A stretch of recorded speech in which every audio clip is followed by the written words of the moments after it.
What's up, everybody? Welcome to Cardfight Cash. This is the Doombringer Griffin here to give you all the cash-only information on the Vanguard secondary market. I am joined by a very special guest today, Michael R. Duggar, the New Jersey trader. Say hi to the people, Michael. Hey, how y'all doing? Great to have you on the show. For those of you who don't know, Michael is a champion of the best of one format and a man who loves to see your trade binder, just like me, man after my own heart, in fact. So we're gonna get this going for you today. Got some great picks, got some quick hits. So let's get into these quick hits. So for those of you who are watching, the Zoo Sneak just came out this weekend, and of course, copies are all over. Vanguardian's a TCG player. We have these opening prices for you. Michael, what do you expect to see out of this? I expect to see ridiculous Neo-Nectar and Mega Colony prices, given both of those decks have been putting up real results in Japan recently. However, I expect Great Nature to once again fall by the wayside. Well, you expect correct, but at least not in the price department for Great Nature, so we'll just get into some of these. Thankfully, it's not really as bad as we'd expect. So starting with Overwhelmed, the famous $90 GR is actually trending more around 69 right now, with a market price around 72. So people are really just trying to get these out the door as quickly as possible, it seems, and that can only mean good things for people trying to buy in. As we said last week, probably best to start buying in now if possible, if you can find some copies. And trade for them, even better, if you happen to have the stuff on you. Moving down, we have Evil Governor Darkface Gridora, trending at around 30 right now, but market price is as low as 22, so this card could kind of go either way, but you'd really rather see it come down once the full release hits this Friday. So yeah, the tricky part about this card is, well, it's not putting up as many results as the Asha deck. Gridora is still a force to be reckoned with. So as the American meta starts to shift and to change over to adopt the Zoo Booster, we're going to really be able to see what Gridora is going to be price-wise. Well, you speak of those Asha results, Michael, and I see this $40 Triple R Ranunculus of Phantasmic Blue Asha. Now, she does look good, but is she $40 good? $40 a copy? Talk to me about that. I mean, bearing in mind that the last variant, the Searing Heart Asha, was $40 on release, and she didn't put up nearly as many results as the Blue Asha, I feel like the price tag is especially warranted, one for just strict waifu tax. But more importantly, the fact that it is a possibly Tier 1.5 to Tier 1 deck. The bloom triggers can get kind of ridiculous in this thing. Now, that is one deck I'll never understand and will probably still never run into it in tournament. To this day, I have never faced an Asha deck, and please don't make me. Next up is Flower Princess of Four Seasons Velhamina.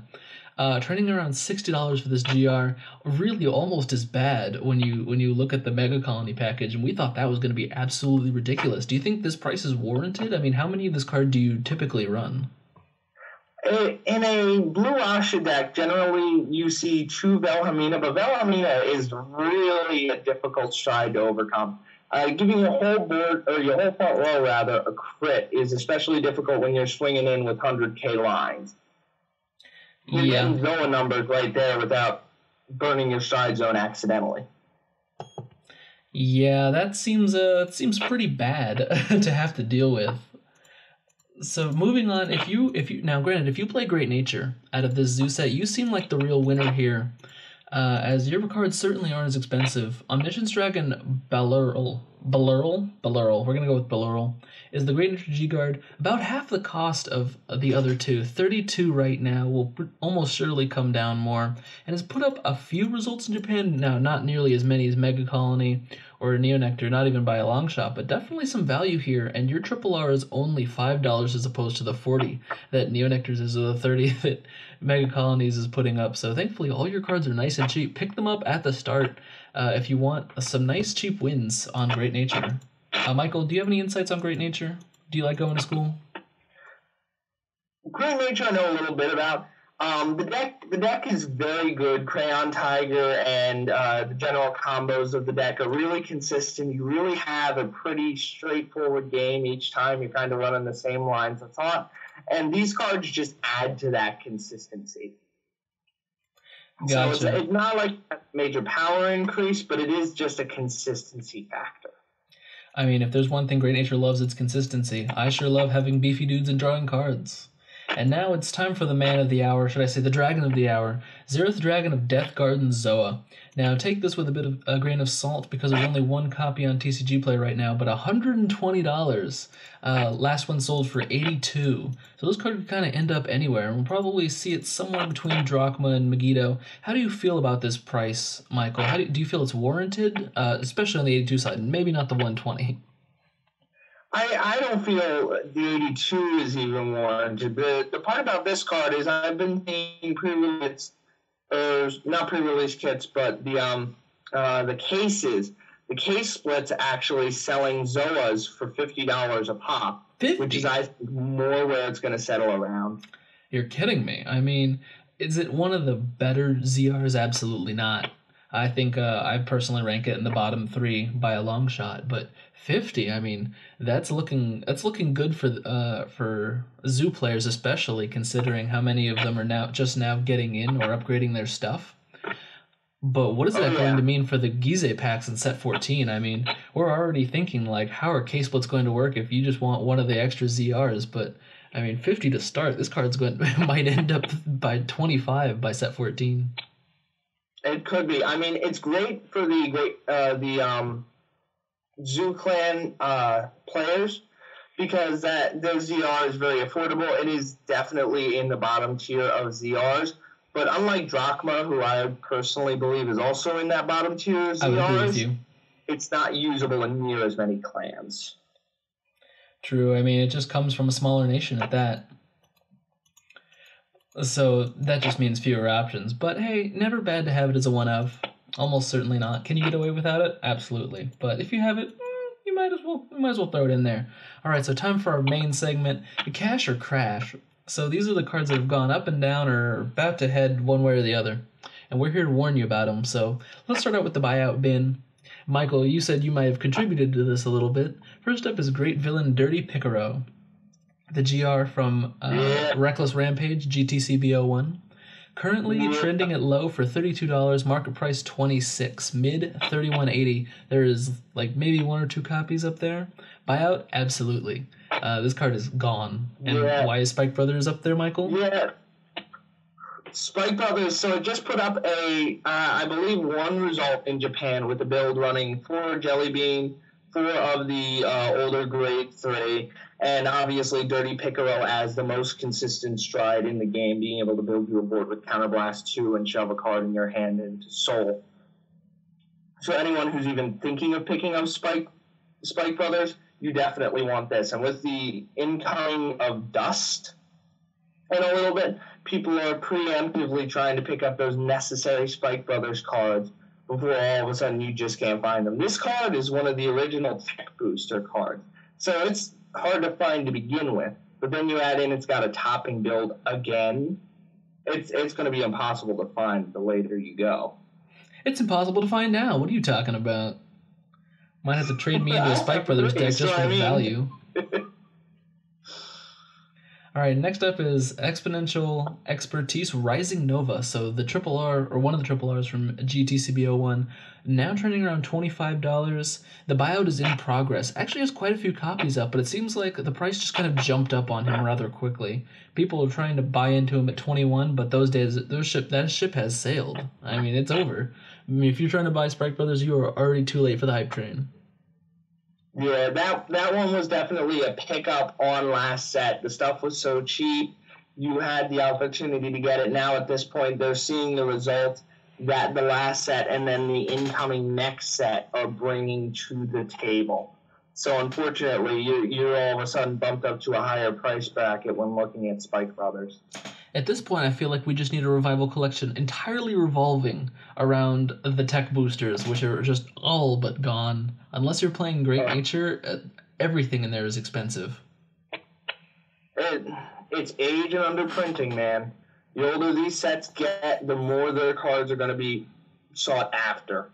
I remember how happy everyone was when we saw like these tech boosters. Like, yes, it is time for the underdeveloped clans to finally get the support they need. Then the support was bad, and now the support is good. And now they've just been priced out playing their favorite clans that were underappreciated in the first place, and now they're overpriced. I mean, hey, Gaia was good from day one. I don't know about the rest of them, but Yeah, Gaia was you can fly endless. your Tachikaze banner wherever you want, Michael. You just like throw it up there. That's me. All right, our next card on the list has to be Chrono Dragon Gear Next. Now, you all saw the world's reveal of Chrono Jet Dragon Z, I believe his name is, and he just has ZTB written all over him. Gear Next is up, already jumped up $6, and granted, he was already on the climb, considering most people thought like, I should probably pick this up at $10. Was trending around 13, now a solid 19.20. Chrono Jet is in, and he's going to be an absolute 4 of. I'm almost certain of it. Michael, do you echo that sentiment? Yeah, it's kind of hard to beat the Gear Next. Number one, it's a restander. You always want a restander. Restanders are just good. Number two, it does something very important because it puts cards back in your deck, which ZTB does not really have a way of doing without mixing in support that's non-ZTB. Time Leap used to have this great engine where you time leap something goes to the bottom of your deck. You time leap something else goes to the bottom of your deck. All of a sudden, your deck's full of triggers and other units that you need for time leap. ZTB doesn't have that luxury. Its only way of getting that luxury is Chrono Dragon Gear Next. And the ability to have 5 drive checks on your 2 attacks, and your 2 attacks being pretty sizable, is just all around good. No, I absolutely agree. And pick up your Gear Next now, or at least try and start trading for them, because that luxury will not be around forever. And of course, it wouldn't be Gear Chronicle without a really expensive PG, since ZTB is almost certainly going to be the deck of choice come GBT14. Steam Tamer Arca, now $18, up from $12.50. It's over for you if you want the triple R one. The double R one has a couple more options that are hanging around 15, but I recommend getting in now. Yeah, it only gets worse from here. Arca is one of those PGs. It was super underappreciated in the beginning. It stayed very low. And then all of a sudden, ZTBs started to be a thing, and they started creeping up and up and up until the reprint. But even with the reprint, that's not going to keep a sought-after PG down, especially for a deck that is probably incoming Tier 1 again and has been Tier 1.5, Tier 1 since its release. I don't know what you're saying about probably. I'm pretty sure certainly is going to be the name of the game when it comes to Gear Chronicle. I don't think Bushi's ever going to let this clan die. We're going to spoon feed it to you and you're going to like it. And one card that's been a little ignored on this show, but definitely not in the markets. If you want a safe investment, Holy Divine Knight Gancelot Peace Saver has to be the card for you. I mean, this is a $40 GR that only came out 3 main sets ago, I guess. But still, $40 solid. I mean, the last copy was bought for $38. That's the market price. People are buying it at $38 for granted, Blaster's just won Worlds. We can't count that out. But before that, in this meta, that deck is not that good. Like, it's good. It's as good as an aggressive deck can be. And is it efficient? Absolutely. It's dangerous? Sure. But when you think about what Tier 1 looks like, you don't think Blasters right now. In fact, some of these cards are so low priced that you could pick up Blasters as a fairly budget deck. I mean, we're not talking about the 400s or the 600s here. We're talking about like the 2s, the 250s somewhere to pick up Blasters right now. Now, as a whole, Michael, do you think that deck should be more expensive? Blasters has been a really great budget option for people wanting to break into the competitive environment for a long time. What kind of keeps it low is the fact that a lot of its engine came from the Legend deck, which was a heavily printed product, allowed easy access. And the other parts of its engine came from single Rs and commons from prior sets, which keep it fairly accessible. So if the one barrier to entry happens to be Gancelot, that's perfectly fine. I mean, it's a 2-of in the deck. It's a necessity, yes, but it's not that heavy of a barrier to entry where it's impossible to get over. Smart trading, you can find 2 of these for your deck, no problem. Or just try and pull them. I mean, why not? Set 11 happens to have a lot of good stuff now. I mean, you might as well just crack some packs and see what you can get. The DI stuff is going up. The Royal stuff is good from here. Oh gosh, what else is... I mean, just don't pull Blade Master and you'll be happy, really, at this point. I mean, even then, you can pull Ziegenberg. He's still sought after. Yeah, he's 25. You run him in Overlords. Absolutely couldn't agree more. And the Dominate stuff keeps going up and up and up. That too. Yeah, there's plenty going on in 11 right now. If you happen to see some packs of that, you might want to consider buying a few and seeing what you can get. 12 is also still pretty good considering that all the Luard support and all the gear support that's going to be supported again came in 12. So there's some packs recommendations for you. And just remember, if you have any of the cards on this cash list and are looking to make a quick buck, now is the time. It will only get worse from here on in. And speaking of which, we're here in the crash section. So these are the cards that are going to come down or have already come down. For one reason or another. And we have to start now. We talked about Restandards and Gear Chronicle, but Chrono Dragon Next Stage, is he on the chopping block? I think so. Michael, what do you think? I would argue there. Next Stage is a weird occurrence where it has a lot of versatility, even though it's not really synergistic with the deck. The ZTV deck relies on a lot of synergies in its stride and in its units on the rearguard circle. But Next Stitch has this weird niche of it's a good second stride if you're not yet at GB4 for your gear next. But it's also a good last stride because once you go into Chrono Dragon G, you have that massive power boost from every 2 face-up cards in your G zone. Now, if Chrono Dragon GZ replaces G as the Vanguard you want to ride, which by early speculation I would say yes, then this card may very well be on the chopping block, but only time will tell. Time will tell indeed, and see the pun you made there, very nice. I think that as much as we sing Next Stage's praises, I feel like it's going to drop to a definite 2 of at the most. I think this card may just be outright outclassed by whatever Gear Chronicle has coming, because honestly, I mean, if you map out the G-Zone for this, you're looking at 2 Split Pegasus, maybe a Sea Breeze, probably a Dust of some variety, 4 Gear Next, as many G-Guards as you need, and you're running out of space. I mean, I know I forgot a thing or two in there, but it just depends. Like, where's the room for Next Stage, and honestly, where's the new GR that you're almost certainly going to get for Gear Chronicle? I mean, I feel like Next Stage loses out, and he's currently trending around 27 to 30. I'd get rid of him now, if possible. If you can, dump Next Stage. If you're trying to play the deck, maybe keep 2, and see what happens. But I don't think he's going up any more than this. No, I think this is where he tops out. I definitely think the days of the Gear Groovy Chrono Dragon Next Stage engine are over. They are completely done. You're running him max as a 2-of for a finisher if you're on Chrono Jet G as your main Vanguard. Definitely agreeing with zero synergy with the new Chrono Jet that was spoiled. I don't feel like Chrono Dragon Next Stage is going to make it. Next up is Extreme Battler Break Pass. So you may recognize this card from getting a reprint in Stargate, which is the next set coming out soon. So with that being said, he jumped up from $3 to $6, and while that's not a huge jump, people are buying him for no reason when they're just going to get a reprint later. Now, granted, reprints aren't always easy to get, but considering there's new product being introduced, the double R product is most likely going to trend downwards, and while that doesn't always happen, I feel like this is a case in which it probably will. If you have break passes, sell them, but if you're trying to buy break passes, I probably wouldn't do that, and that's what the crash section is really all about. I wouldn't buy this card because you could just get more that are shinier with a new art later. Yeah, the market doesn't take very well to reprints, as I've noticed recently. The past couple of sets, this has been a going on trend where a lot of people will rush to buy their reprint incoming stuff, and I guess not realize that the reprints will drop the value or make it easier to get or what have you, but I don't know indeed. So I feel like it might be a little bit of overeagerness to make sure you have all of your stuff. And what I see a lot is people trying to swap into whatever support is coming. So like think of all the people who bought Darkface decks when you need almost none of the old cards to make the new deck work.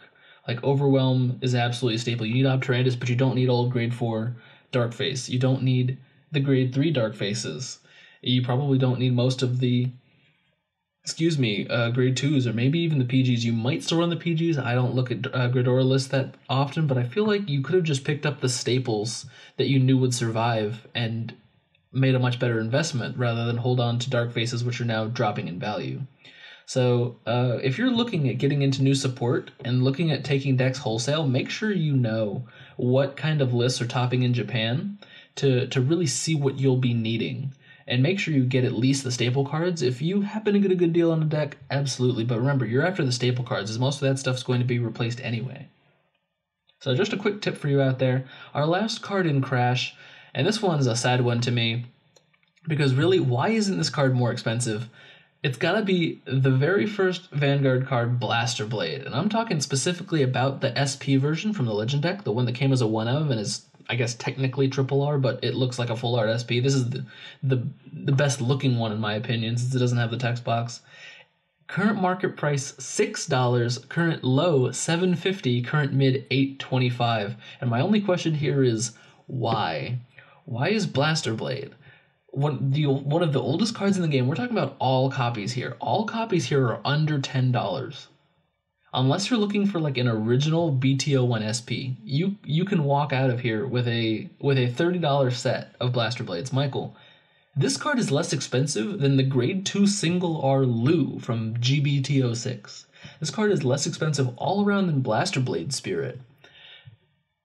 This card is less expensive than some of the other cards we've been talking about today. I mean, how is the card that makes this all work, the card that the entire deck is based around, how is he one of the cheapest parts of this deck? It's a weird conundrum because Blaster Blade has two things going for it. Number one, it's had 3 printings. It had the original trial deck printing. It had the BT01 Triple R printing. And it had the Legend deck printing that we're specifically looking at right here. And promos. It also had multiple other promos and issues in that manner, but I'm not even going to count those because those are much more limited. Those 3 printings. The Legend deck was, like I said earlier, it was heavily produced. You can still find that Legend deck for pretty much MSRP, which is beautiful for a player just starting out. But it also means that these Blaster Blades are not at the moment holding in value. These are beautiful full art SP style Blaster Blades. They should, by all means, in my book, be the most expensive variant. But because there's so many around, you can still get them for a very good price, by all means. And as we were talking earlier, you mentioned that Blaster Blade's this weird card where people don't buy him until it's too late, and when they do, he's $25.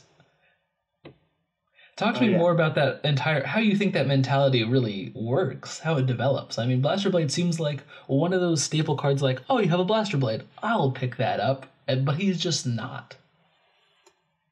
So the funny part about the Blaster deck specifically is when you're thinking of the big ticket items in the Blaster deck, for most people, if I took a poll, what would come to mind is specifically, oh, you need Gancelot, you need multiples of Gancelot. Oh, that loose single R is stupid expensive, right? That's weird for a single R. Even the Flogo, Crit, and the Barco, all the support surrounding it, which at the time the Blaster deck came out, was super hyped up. And that's what everybody's thinking about when they're putting this deck together. They're thinking of all the support cards. But all of a sudden, the main engine of the deck, which is in the name, is left to slip under the cracks. So as they're building, they're like, oh, I'll work around this, and I'll get this, and I'll pick up the Blaster Blade eventually. But there's 3 printing. They go up to $25 again. Without fail, every time he will go back up to $25 again. I guess we'll see what happens now that he's won Worlds, and I think it's even more dangerous that he's especially cheap right now. Now, I didn't count how many copies there were before recording this, but I feel like considering it was the World's winning deck. Now, granted, were they some interesting matches? They were some interesting matches, but all credit to the winner. And if people really want to pick up the deck that won Worlds for one reason or another, it's good, it's consistent, there will always be more support. Royal Paladins are going to be supported again in GBT14. Do you think this card could jump up with relative speed? Oh, I definitely think so. With GBT14 on the horizon, and I would bet money that Blasters are going to get some amount of significant support in that set, and with the World's top, and the fact that it's just a consistent deck. If you want a deck to play for tournament, and you want it to pretty much always stand a chance, or even be tier 1 or tier 1.5, your best recommendation is go Blaster. It's just a good deck, and it never gets old. You're sure right about that. Now, with Crash being over, and, if there's a card to spec on, it might just be Blaster Blade, if I do say so myself. Michael, I introduced you earlier as the New Jersey Trader. Now, tell me how you got that name in the first place. So, I started out this game as a high school student, as a lot of us did. But I was not a very particularly well-off high school student. I did not have a job. I am a musician, so I was working on my craft, but I did not have any sort of financial income. So I couldn't support my hobby of Vanguard through normal means. I was able to buy a couple of packs initially, and from there I traded up and I traded up and I built a collection to where now it's 5 years later, I believe, and my collection is well over $4,000 worth of cards, and most of that has been acquired through trading. Not bad. I'm unfortunately guilty of pumping some money in time and again to make sure I have what I need, but that's an impressive. I mean, as much trading as I do, and I do quite a bit. That's an impressive. It's an impressive title. I believe you've earned it.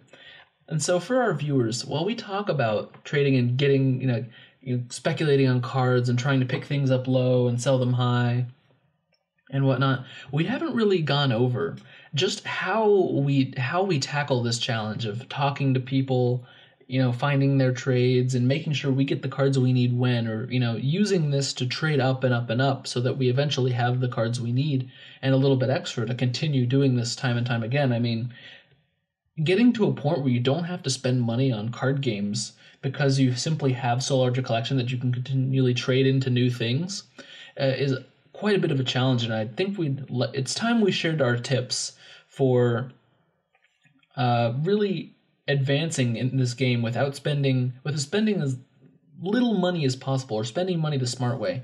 These are Michael and Ryan's tips for trading.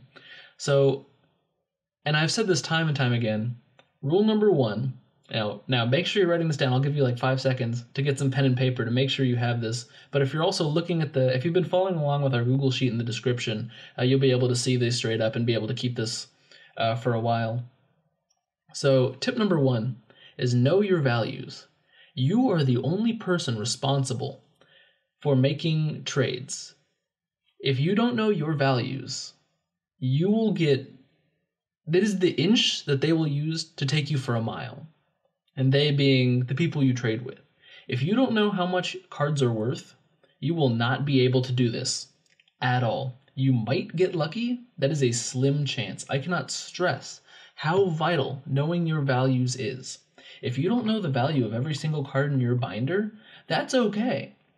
But you should at least have the wherewithal to pull your phone out and look up TCG Player, as cards change all the time. I may not have the most current values, but it's totally up to you. It is on you to find some way to find out the value of your own cards and the cards that you're trying to trade for.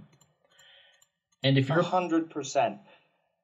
No, continue, Michael. One of the big things with beginning traders that I often run into when they ask me for advice is, how do I build collection? How do I get better at this? And the number one thing I tell them is, man, I've traded with you 3 times and you've never checked TCG Player. You gotta, no matter what the trade, no matter what the time crunch, to take the minute. The minute, maybe if your Wi-Fi is really bad, 3 minutes, to look up your card prices on some kind of service, TCG Player, eBay, what have you. But if you do not look those up, you are completely at the mercy of whoever it is you are trading with. And some of them are real honest people. They will give you a fair deal. Some of them are me. Some of them will not. And it's up to you to take that minute. No trade is not going to be able to wait a minute. You will always have the minute to check TCG Player to make sure that deal is fair. Absolutely. I have a similar story, actually. I was talking to a guy I believe I was at an Atlanta Regional. He was a friend of mine, or at least more of an acquaintance. And he said, Ryan, you trade so well and your team trusts you completely to make all trades on their behalf. How do you trade with people? How do you How do you do this? And I said, well, the first thing you need to know is you need to know the value of your cards. So, you know what? Pull out your binder. The guy pulls out his binder. I pull out my binder and I say, I haven't looked at this quite yet today. And I look through his binder and I pick out a few cards and say, side note, I'm interested in this and this.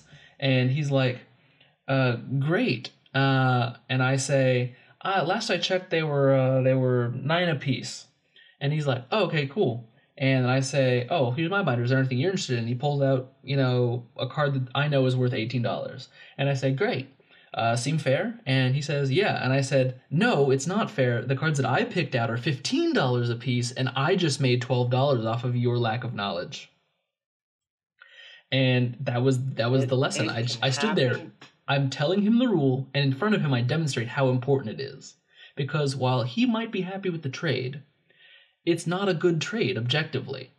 And granted, people are going to make bad trades. Bad trades are how you make money. The thing is, they have to be okay with that. And taking advantage of someone who doesn't know their trades is one of the primary methods of making a whole lot of money on trades. And if they're okay with it, there's really not anything more you can do. If the thing is, you need to be happy with your trades. That's the lesson that we're trying to stress here. You need to not make bad trades. And you may make some bad trades in your favor by people just throwing cards at you because they're nice people, or people who don't know their values. Knowing your values is the only protection that you really have here, from the beginning to the end. That's what I'm trying to say. Definitively. And another thing to note is not everybody values cards the same way. Some people who I am friends with locally do not value cards via TCG player. They value cards strictly via, do I need it? Yes. That is their evaluation. If you can honestly say that it meets your evaluation, if you're looking to build up a collection, by all means, you're looking at the dollar amount. You need to look at the dollar amount 100%. But if you're interested in one deck and you want that one card for that one deck, then that value is set on you. Absolutely. I mean, you made a good point there that I'd like to delve into. There are a million different ways to value your cards. Some people just think that, yeah, I would like to. I just want people to be able to play the game. I have this card I don't need. You have a card that I want, and you need this card that I have. Let's make a trade. And sometimes that's enough for people, and that's great. And sometimes I make those trades, and sometimes they make those trades, and that's fine. Some people use strictly TCG mid. Some people use TCG low. Some people use market price. Some people use eBay. Some people ask the four wins what the card price is. Some people ask their friends to back them up on their scammy deal. I mean, one of the first things to do is make sure that you know what your cards are worth, have a method to look up the cards in the moment, and then agree with the person on how you value cards. But I think we've talked rule number 1 to death, and yet we really can't stress it enough. Please know your values. Rule number 2 is you can't play the game unless you have your trades on you. Always have your trades. And then, once you have your trades, in order to make trades, you have to ask to see other people's trades. And so, if you've ever met me at an event, if you've had the privilege of meeting me at an event, you know that I will ask absolutely everyone in the room to see their trade binder twice. And that's not a general rule, it just happens, because I'm always asking, hey, can I see your trades? And I'll just forget that I've seen their binder. And they'll say, like, you saw my binder yesterday, because I'm there for a 2-day event. I'm like, you made trades, I'm guessing. Let me see what new stuff you have. Or Braxton asked me to build him a new deck in the middle of the event, like he always does. And I'm like, great, now I need different stuff. And so I look through the trade binders again and say, oh, I didn't need this card yesterday, but I need it today. And now I can make this trade in the moment and try and get as good of a deal as possible. 100%. And you have been there. You and me were both at ARG Nats. We were both doing the exact same thing. I went over that room a couple of times just to make sure I got every single thing I need. I think I looked at your binder 3 times. I was just at my locals the other day, and I was talking to a buddy of mine, and he's like, yeah, I want to move my Brave deck, and I told him I'm also doing the same thing. I picked it up as an investment, and I felt the investment had turned, so I decided, let me move it really quickly. So, over the course of the day, I moved 1.5 Brave decks, and he did not talk to a single person about the Brave deck that he had. He comes up to me later. He's like, "How did you move it?" I'm like, "Well, I talked to people about it. I didn't see mention it to anyone once." Yeah, They don't know what you have. Cards don't magically fly out of your binder, and if they do, that's kind of a problem. You should really fix that and go buy a new binder. First things first. You really do need to learn how to talk to everyone and see what they need, because when it comes down to it, your trades are cards that you don't want anymore. These cards are useless cardboard to you. They might be worth something to someone, and that gives you the license to trade it to that person. People need all sorts of stuff that I had no idea that holds absolutely no value to me or hardly any value at all. Just the other day, I got rid of some like single R deleter stuff that had just been sitting in my binder, but they wanted it for their deck, and I'm like, great, I'll trade you this 86-cent card for this 86-cent Gear Chronicle double R that might go up in price, and that's a good trade to me. Now I have something that I believe in rather than this card I just happen to have. And you're gonna have to look through some pretty janky stuff. I mean, the man had like 2 Yu-Gi-Oh tins worth of cards, and I'm like, wow, when was the last time I went through a Yu-Gi-Oh tin? But I did it, and I found cards that I wanted. I'm like, great, now I feel good about this trade. I feel satisfied, and I had to do that in order to get the trades that I wanted, and maybe see those cards go up in value. And that's really what it takes. Talk to everyone. Always have your trades. You do not have an excuse to be at a giant national event, regional event, or even your locals, and not have your trades on you and expect anything good to happen or expect to be able to play this game for any small amount of money. 100%. Now let's talk about the law of supply and demand. But not really the law of supply and demand, but really more of another universal law of economics or investing, and it's buy low, sell high. You always want to buy in at the lowest point possible, or trade for that matter, and then do the opposite on the high end. So you want to get cards that you think are going to go up, and that's what this show is all about. It's an investment show. We're here to tell you what cards are going up, how cards are faring, when to buy in, when to sell out. And so really it's all about keeping watch of your values, rule number 1 again, and making sure that you get in when the getting is good and getting out when the getting is bad. Or 100%. depending on your point of view, when the getting is also good. For example, if you wanted to buy blasters, buy now before it gets ridiculously high like we think it will. And if you were trying to get out of Gear Chronicle, now is a great time because all the cards are rising in value, and you could wait just another week or two to get some more reveals and then sell it. And then that's good. Maybe you bought into Gear Chronicle when ZTB was a $210 deck total, and now it's $400 again. Well, congratulations, you made your money. It's all about playing the game, and really, like, just seeing, and we'll get to this a little bit later, but speculation is a great way to learn how to buy low. For example, when the Great Nature Combo Cat engine was announced, when that was revealed that you could do a triple attack with Vanguard, and people thought, oh, that's really fun, I'd like to play that. And I'm thinking, okay, well, let me see what cards are going to be necessary. And in the card text it says, if you have Honorary Professor Brahmanata, which is the stride from We Are Trinity Dragon, who's a triple R, and for the longest time he was $1.35. And I thought to myself, this card's going to go up in value, and there's plenty of copies of him available. I'm going to buy 4. And I bought 4 copies for $1.35 each, and I eventually sold them all when they were all at $10 a piece. And that's how you play the game. 100%. And especially with this one, all of the other advice that we have is very tangible advice. It's very easy to implement once you understand what the advice means. This one's a little trickier. Agreed. Because it takes some understanding of the market and some time in the market to understand, well, when do I sell off? When do I buy in? Is this the lowest it's going to be? Do I want to take a chance and wait another week? Do I want to take a chance and sell it off now and maybe it won't go up anymore? And that all comes with time and experience.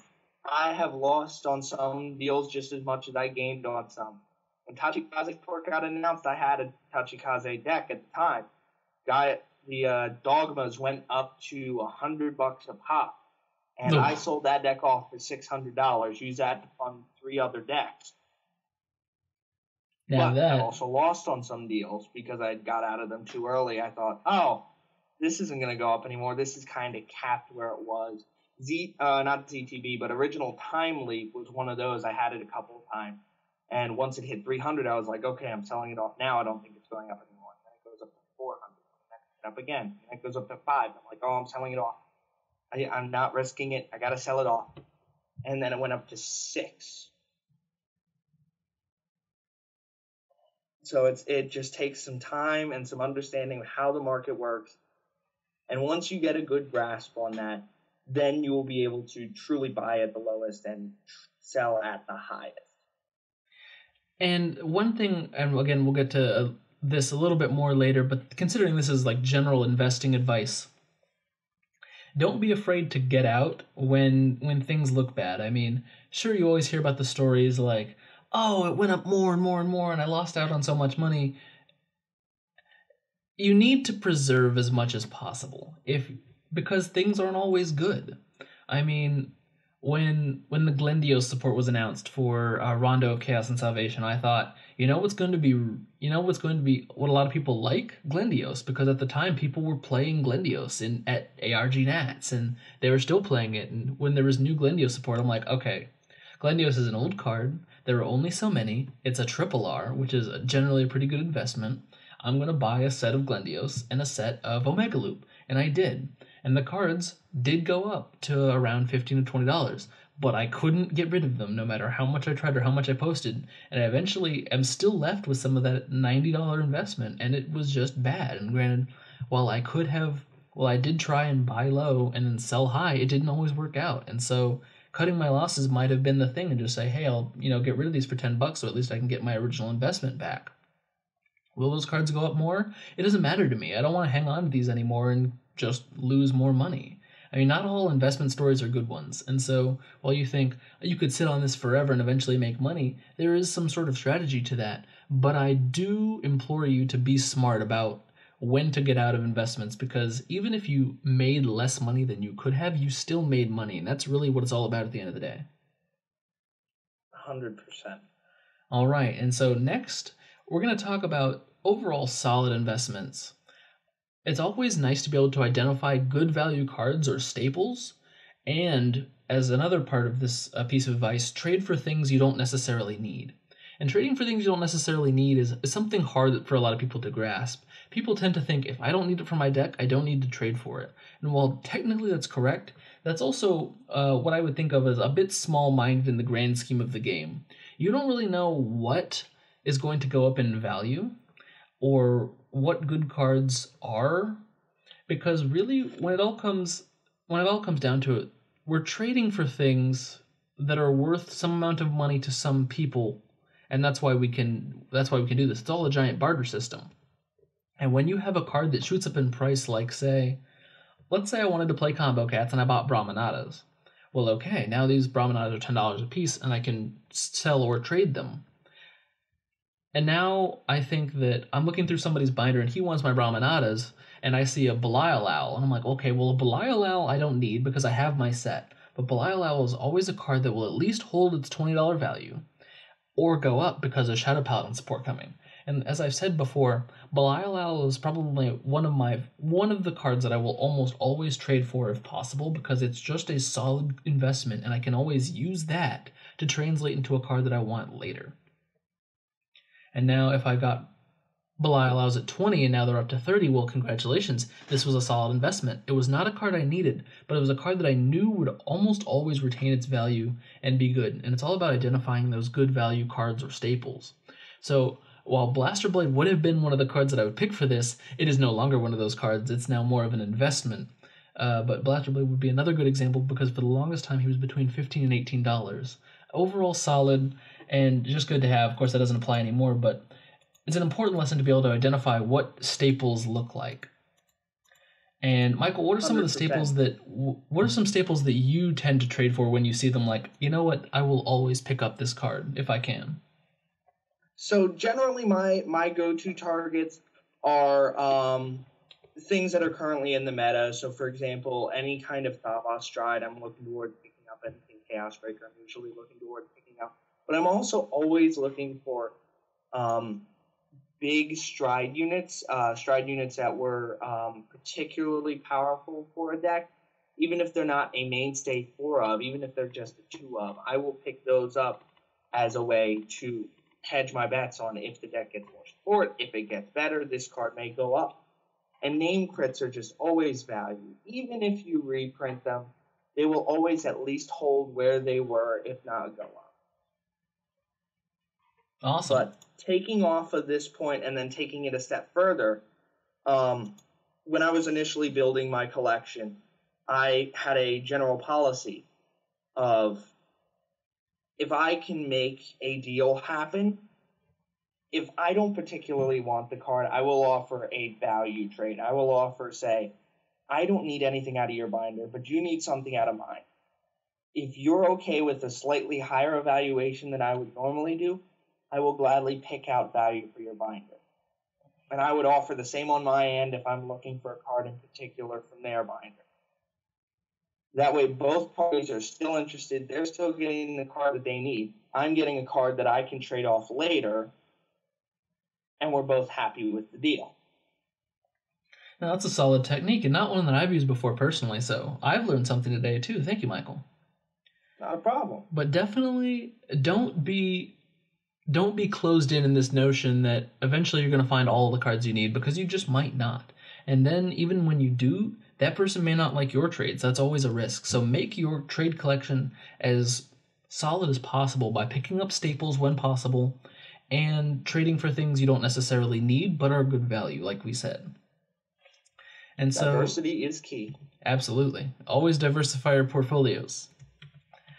And so now that you've been empowered with some techniques and a knowledge base of kind of how to operate your own collection, it's important that no one comes in and steals that from you. And so step number 5, and steals figuratively, is don't get fooled. But I suppose also literally, because that's a major issue at card tournaments. Make sure you keep your stuff on you at all times. That's another good tip, and don't leave your binders lying around. But tip number 5 is don't get fooled. And that means if I'm having a particularly mean day and I'm going to take advantage of you, learn to identify the signs that you might be getting fooled. So, one of the techniques that I have used in the past, and granted, I am not the most gracious trader in the entire world. Like I said, I have a lot of cards to pick up, and I will do what it takes to get my cards that's not outright illegal. So I'm not going to steal your things, and I'm not going to outright scam you. But will I fudge the numbers? Yes. So it's important that you know your values. Will I attempt to get more than I am owed? Yes. Will I value my cards higher? Sometimes. So it's important because I use these techniques. I don't necessarily condone them, because I don't think that they should be widely used. But, because are they good things for a community? No. And I'll admit that I'm not perfect. But it is important that you don't get fooled by these techniques. So one thing that I have done in the past is I will state a valuation and then look to a friend for confirmation on that valuation, as people tend to agree with a group mentality. Since I've introduced a third party, and they agree with me, you're more likely to agree with the valuation and not check. So how do you prevent this? Know your values. Make sure you know your values. Please know your values. Definitely. This will keep going back to rule number 1. A lot of the things that we're talking about here can be implemented or prevented in your values. That tactic you just mentioned, where you would look to your friend. I am definitely not the most gracious trader. I am very aggressive, especially when it's something that I in particular have been looking for. Oftentimes I will turn to a nearby friend and ask them what the card is worth, making the impression that obviously I know what the card is worth, but I'm asking my friend to see what evaluation he gives, to see if do I like that number a little better. So the opposite of my technique, then. Oh, yeah. I see. So generally, if... No, please continue. Oh, sorry. Generally, if a person is trading and they ask their friend, sometimes it's very sincere. Sometimes they honestly don't know their card, but they are just as able to pull out TCG Player and show you their value. And it's a behavior that is kind of concerning in a trade, because all of a sudden they're relying on somebody else who you do not know. You are not sure if they're going to give an honest evaluation or not. So yes, there's always that risk, but again, rule number one is know your values. That's really just the best way to prevent any sort of scumbaggery. It's also, in order to not get fooled or scammed or anything, make sure that you know exactly what you're trading for. Always check condition. So one thing that's, as most trades should be in sleeves, a lot of the cards should be in sleeves. If they're unsleeved cards, maybe you'd like to take a closer look at that to make sure. But I have actually accidentally sent people cards that were bad condition because I didn't check them when I received them. I think I had traded for a blaster blade and never looked at it, and then I sold it to some guy, and he said, what are you sending me this terrible card for? And I'm like, whoa, what do you mean? Like, I have no idea what you're talking about. I've never sent a bad condition card in my life. Like, I pride myself on like making sure I check these things. And he says, here's a picture, and there's a massive crease on the back. And I'm like, you're kidding me. I'm so sorry. I had to buy the card back from him and like send him money to make the trade okay. But make sure that you're checking condition because people might just try and set this up on you. I once had this card in a sleeve, and it was the foiling had almost entirely peeled off.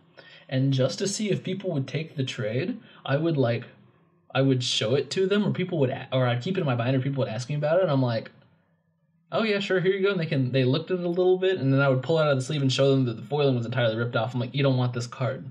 But just to see like if people would interact with it, or how far I could get with a trade, just to see if I could fool them. And so you should definitely check the condition, pull the card out of the sleeve, check the back to look for scratches, look for any obvious deformities like nicked corners or anything like that. Cards do get played, but they should mostly be in around near mint to lightly played condition. Don't take anything lower than that unless you're getting a massive discount. Definitely. Coming from MTG myself, I am very attuned with card conditions. However, in the Vanguard market, we're 5-6 years old. We haven't really stabilized as a long-term investment style game. So most people don't bother checking with card conditions, and they just say, oh, is it good in the sleeve? Okay, I'm fine with it. But you got to be careful as you're looking at your collection's value. That does matter when you're trying to trade it hard off somebody like you had said. That condition definitely matters. That condition, I will certainly take it out of the sleeve and be like, what is going on here? Yeah, and so when you encounter a bad trade or something that's really just too good to be true or anything like that, definitely don't be afraid to walk away. Knowing when to walk away is important in most investment situations, as well as a lot of games like poker. So when someone's really trying to be aggressive with you, or you feel like there's a bad trade coming on, or they're just not listening to you, or they're not cooperating, it's definitely okay to walk away from the trade. And I think you'll especially notice this in very high dollar trades where someone's trying to get rid of an item that's not necessarily liquid. So let's take, for example, you're trying to buy one of the Chronojet dragons from the World Championship promo Chrono Dragon that was like $1,000. And let's say you're trying to get this, and the guy's offering it to you for $850, but he won't budge any lower on the price, and you don't know that you necessarily want this deal, and maybe you kind of want the Chronojet dragon, but if you're not comfortable with a deal, don't take it. Just don't. You'll find another card. There's plenty of them. There's plenty of every card if you know where to look. And really, it's just a matter of if someone's being scummy with you, don't let them do that. Just pick everybody and say, thanks very much, and walk away. And then congratulations, you avoided one more bad trade in your life.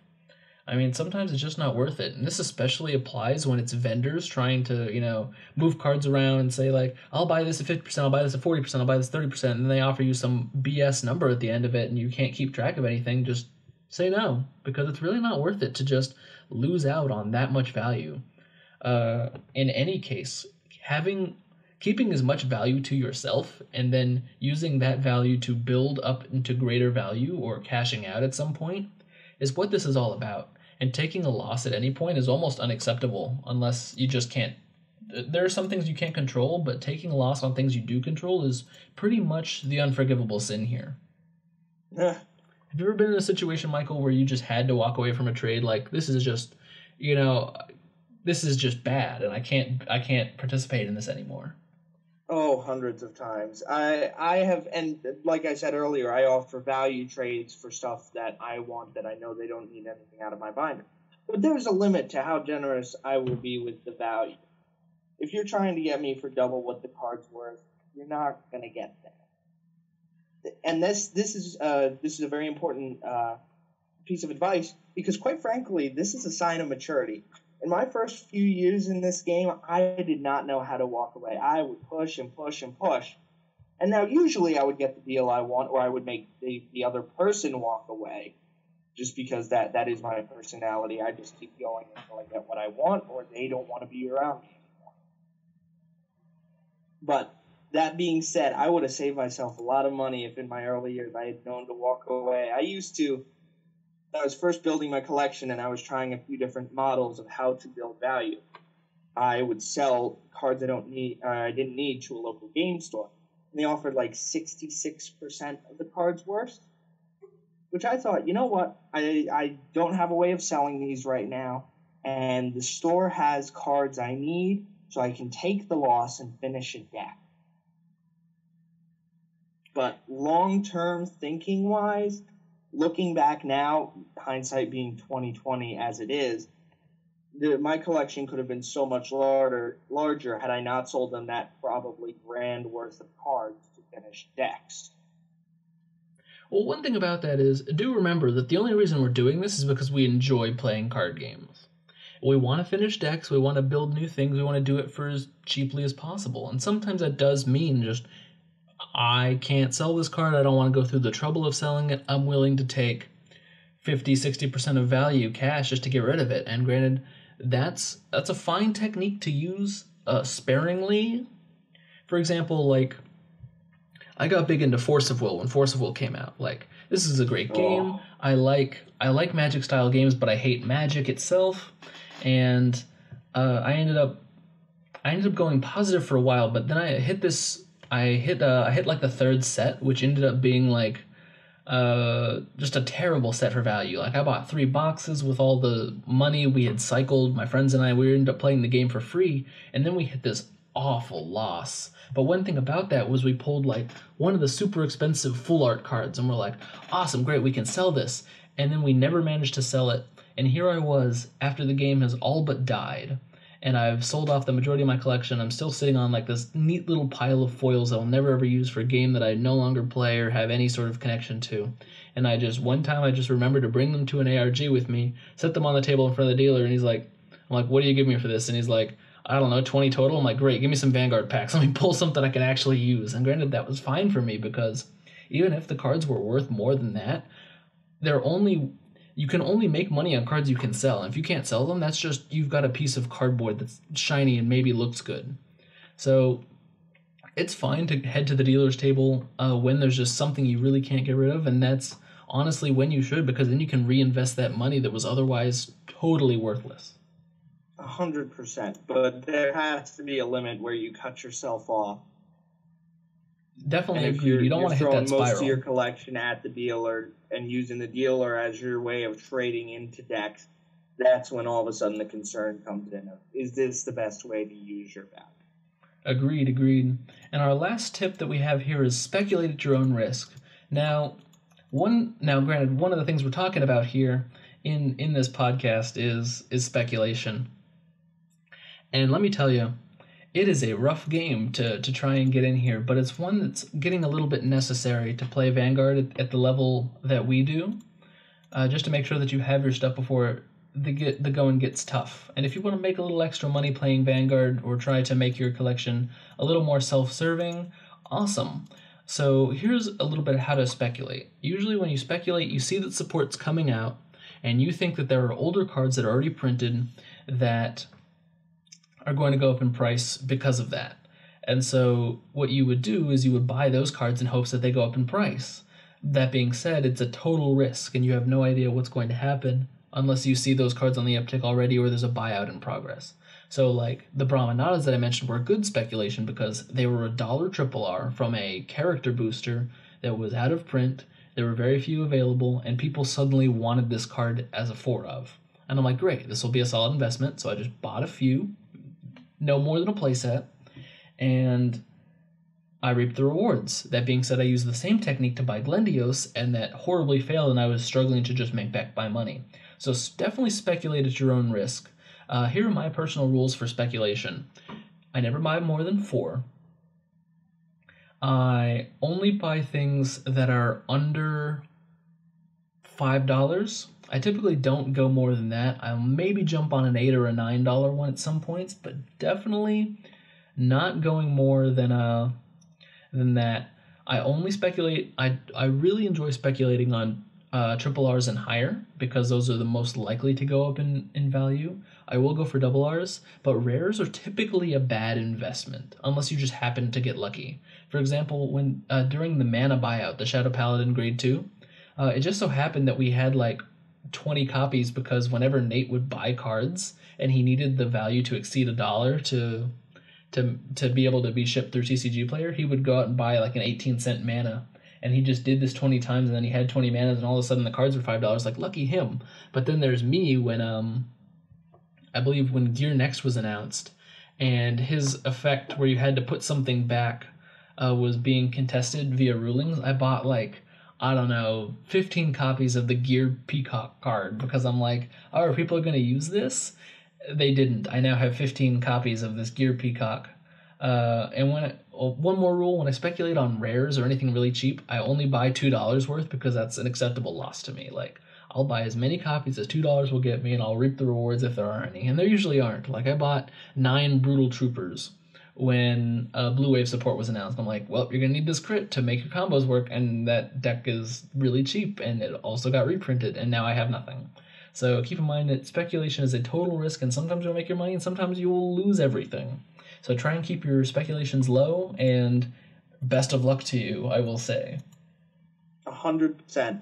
And something that I learned very early on, and that has helped me through speculation, and I have my own series of rules on it, and I do it a little differently than you, as I have no problem on $20, $30 cards if I can guarantee that they are a 4 of necessity in a deck incoming, or at least in my mind, I can guarantee that. But that being said, my number one rule for speculation, any money you put into speculating, the moment it goes in, it is dead money. That money is gone. You do not have it. Sunk costs are sunk. That is, you cannot touch it. Because all of a sudden, the moment you start looking at that money as, oh, I put this amount of money in, I should get this amount of money in return, that's the moment where everything goes wrong. I just invested in 2 Brave decks. Right before the set was announced, I had a funny feeling right before 14, the clans were announced, and I'm like, Royals hasn't had support in a while. I'm going to pick these up because I can get them for 100 to 150 a pop, fully done. And then support was announced for it, and we're about to see the benefits of support. But since that time, I had $300 gone. That money was gone. It went into the investment. I just pulled it out of the investment because the out miles went up to an amount where I think, okay, I am happy with any money that I made here. If I made money, in fact, I did. And I now move on from that investment and put that money elsewhere into another one, and that money is now dead. Exactly. Never fall for the sunk cost fallacy. It applies to anything. For example, you're in line for a movie ticket, and the line is very long, and you've been waiting 30 minutes, and you think to yourself, well, I should stay in line because I've already waited 30 minutes, and if I keep waiting, it won't be as expensive to me. But really, you've already spent the 30 minutes. That 30 minutes you can't get back. And so you shouldn't let past decisions weigh on future decisions on whether or not they're valuable to you. And this goes into relationships. Like, don't stay in a bad relationship if you've already spent 6 months there and those 6 months are gone. You need to think about the 6 months that are coming up. Do you want to stay in that? Is that worth it to you? Don't think that because you've spent a lot of time making a bad mistake, that mistake should continue. And the exact same applies to your investments, your cards, your decks, etc. Don't fall for the sunk cost fallacy. You can look that up if you want a little more information about it. Look at me bringing all these economics lessons. Jose would be proud. I hope I'm quoting them right. But those have been Ryan and Michael's tips for trading. We've been going for an hour now. I did not expect all this knowledge being poured out on you guys. So sorry about that. We're gonna have to cut it off a little bit early, but I say early. But Michael, do you have any final words for the audience here? Just be smart, guys. Check your values. You need to. Check your values. It's oh my the goodness. only way this will all work. Well, that has been Cardfight Cash. Thank you for staying with us through the long haul. If you have any comments, leave them below. I might do a little midweek update to get some of the content that we missed because we just got so into this topic. But thank you guys for staying on, for supporting this podcast. Again, make sure that you're checking the description for the Google Sheet if you want to follow along. I know it's a little late to say that, but you got to make sure I get it in there somewhere. So thanks so much for watching, guys. Michael, say goodbye to the crowd. Take care, guys. All right, keep cash only, and we'll see you next week. Bye-bye.